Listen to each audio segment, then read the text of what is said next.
오래전 군 교도소에 두 사람의 사형수가 있었습니다. A라는 사람은 전방에서 총기 난사로 무고한 양민들을 죽였고, B라는 사람은 월남 전쟁에서 동료 몇 사람을 총으로 쏘아 죽인 사람이었습니다. A는 사형 집행을 기다리면서 불안한 조건 가운데서도 식욕만은 대단했습니다. 그는 어떻게 하면 살아있는 동안에 고기를 실컷 먹을 수 있을까를 생각했습니다. 며칠간 궁리 끝에 그는 간수를 불러 죽기 전에 내 몸을 팔겠다고 말했습니다. 결국 성금 10만 원을 받고 그가 죽으면 모 의대의 해부용으로 팔기로 했습니다.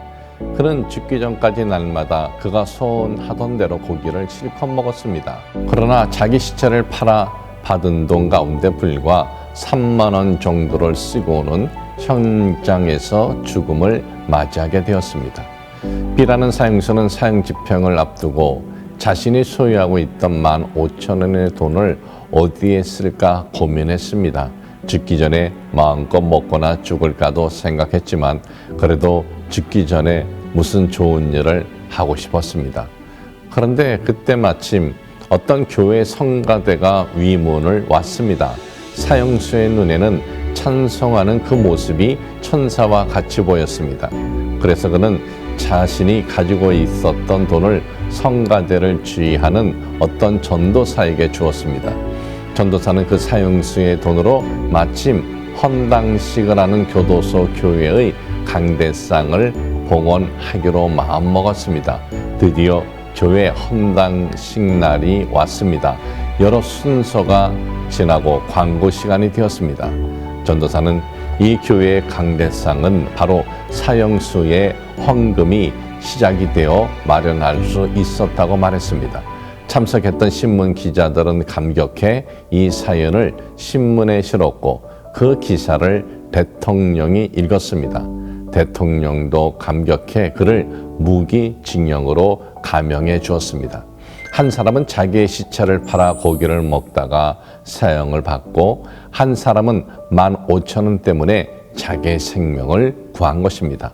어떻게 하면 잘 살 수 있을까? 많은 사람들이 궁극적으로 갖고 있는 영원한 의문입니다. 그런데 어떻게 하면 잘 살 수 있을까? 못지않게 중요한 것은 어떻게 해야 잘 죽을 수 있는 것인가를 생각해야 하는 것입니다.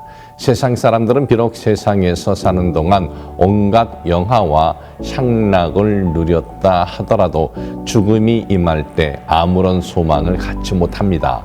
그들에게 죽음은 그저 어둡고 두려운 것이고 삶에 그치기 때문입니다. 그러나 우리 그리스도인들에게 죽음은 결코 끝이 아닌 영원하고 새로운 삶의 시작입니다. 천국 백성인 우리들에게 죽음은 새로운 기대와 소망을 갖게 하는 것입니다. 그러기에 죽음을 맞이하고 준비하는데 분명 세상 사람들과는 달라야 합니다. 과연 내 삶이 합하여 선을 이루는 하나님의 뜻에 합당한 삶이었는지를 돌아보며 반성하고 하나님께서 남겨주신 세상에서의 마지막 순간까지 무엇을 하며 어떻게 사는 것이 하나님의 자녀로서의 가장 최선인지를 생각해야 합니다. 사랑하는 여러분, 죽음이 두렵다고 하는 것은 사람들의 무의식 속에 죽음 뒤에 올 심판을 떠올리기 때문입니다. 진실로 당신이 그리스도인이라고 생각한다면 당신에게 있어서 죽음은 더 이상 두려운 것이 아닌 천국 백성으로서의 새 삶을 시작하는 것에 대한 기대가 있어야 합니다. 만일 당신이 아직 그리스도인이 아니라면 죽음 이후의 삶을 당신이 선택할 수 있습니다. 당신의 마지막 순간까지 육신의 유익과 즐거움만을 쫓다가 아무 소망 없는 마지막을 맞이하시겠습니까? 아니면 당신의 영혼과 세상의 영혼들을 위한 유익한 일을 찾고 하나님의 선하신 계획을 쫓아 소망 있는 자녀로서의 새로운 시작을 맞이하시렵니까?